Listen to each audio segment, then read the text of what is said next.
On a chilly winter's afternoon, a young Sarasota artist warms his canvas with color. I want my work to actually be a verb instead of a noun. Tim Jaeger is an expressionist painter whose gentle personality belies the intensity with which he engages his passion. Whether exploring the female form or something else, Tim is looking always for a reaction, first in himself as artist. Anything with color in it, anything with movement, something that isn't exactly finite. So that could be anything, but something that has some sort of life inside of it. Expressionism is said to be more about the mood or emotions a subject evokes than the physical reality. It's what fuels the brushstroke. All the intensity of living. We're surrounded by so much every day. When you put yourself in front of a canvas and you're attempting to create something, you want to remember all of those emotions that you feel every day and allow yourself to try to explain all this chaos. Tim's artistic training started early in rural Paducah, Kentucky. Son of an Episcopal priest, Tim grew up doodling and sketching on church bulletins during his father's sermons. They were impressive doodles. And it felt good because people encouraged me. They said, you're good at that. And I started feeding off of that. Now, with several years as a working artist under his belt, the Ringling graduate is enjoying the fruits of his colorful labor as he watches the value of his paintings grow along with his body of work. Of all his works, Tim is becoming most famous for a subject that's rather humble. You see, Tim paints roosters. Look closely, he says, they are full of humanity.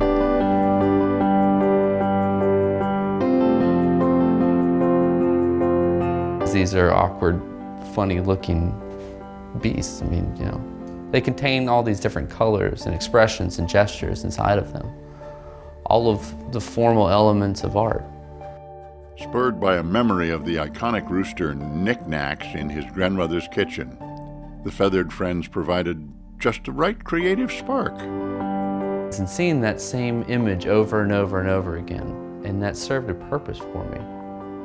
So then I started exploring it on a canvas, and I felt automatically this connection to it, and people could relate to it. For the artist, it wasn't about the rooster, it was about the paint. I could explore abstraction while still anchoring this abstract painting with these insightful eyes and this beak and this red, awkward comb.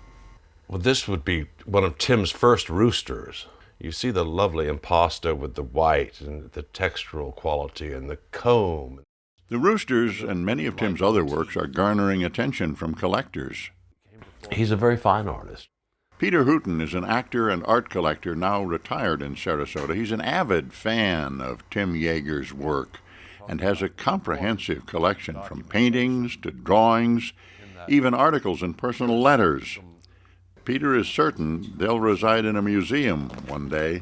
He's remarkable in his ability to draw in a representational sense and also in sort of an abstract form. His craft is so built that he can be spontaneous. His sense of color, for one thing, it's a lusciousness. He's quite something.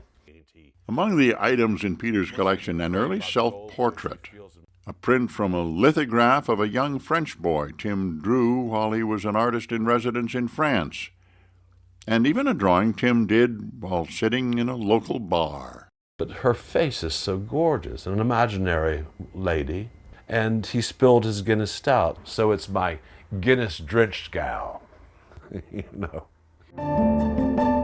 can find the fuller inspiration of the Guinness Girl in Tim's studio, a work in progress. Stinking!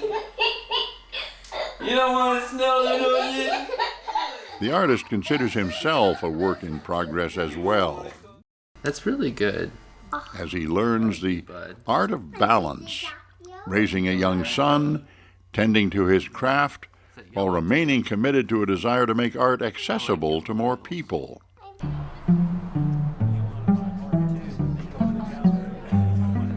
Tim co-founded S-Art-Q, a consortium of artists dedicated to showing exciting work in new venues. He's focused on promoting other artists' work as well. I'm not good at keeping secrets. And if I see something that I think other people will enjoy, then I want to do my best to get the word out there. And while not every artist is concerned about whether or not people understand their work, this expressionist thinks the connection is important. They don't have to get it on the level that I get it, but they can walk away with something memorable. Tim likens it to the sermons his father preached back in Paducah. If my dad understood faith and religion and God and the Bible and kept it to himself, then what good does that do? Instead, he stood in front of a pulpit and expressed himself every Sunday. So I want people to get what it is that I do. A painter listening to his own voice and putting it to canvas in the boldest of brushstrokes.